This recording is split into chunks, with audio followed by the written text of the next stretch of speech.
With a joyful heart, Joseph parted from his father, neither the aged man nor the youth dreaming of what would happen before they should meet again.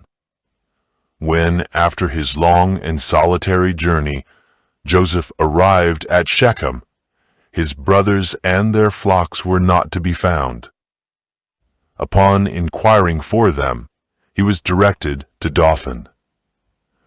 He had already traveled more than 50 miles, and now an additional distance of 15 lay before him. But he hastened on, forgetting his weariness in the thought of relieving the anxiety of his father, and meeting the brothers whom, despite their unkindness, he still loved. His brothers saw him approaching, but no thought of the long journey he had made to meet them, of his weariness and hunger, of his claims upon their hospitality and brotherly love, softened the bitterness of their hatred. The sight of the coat, the token of their father's love, filled them with frenzy. "Behold, this dreamer cometh," they cried in mockery. Envy and revenge, long secretly cherished, now controlled them. "Let us slay him," they said, "and cast him into some pit, and we will say, some evil beast hath devoured him, and we shall see what will become of his dreams." They would have executed their purpose but for Reuben.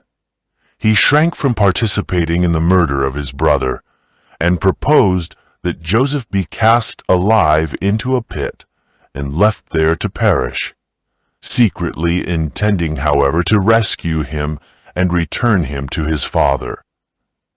Having persuaded all to consent to this plan, Reuben left the company, fearing that he might fail to control his feelings and that his real intentions would be discovered. Joseph came on, unsuspicious of danger, and glad that the object of his long search was accomplished. But instead of the expected greeting, he was terrified by the angry and revengeful glances which he met. He was seized, and his coat stripped from him. Taunts and threats revealed a deadly purpose. His entreaties were unheeded. He was wholly in the power of those maddened men. Rudely dragging him to a deep pit, they thrust him in, and having made sure that there was no possibility of his escape, they left him there to perish from hunger, while they sat down to eat bread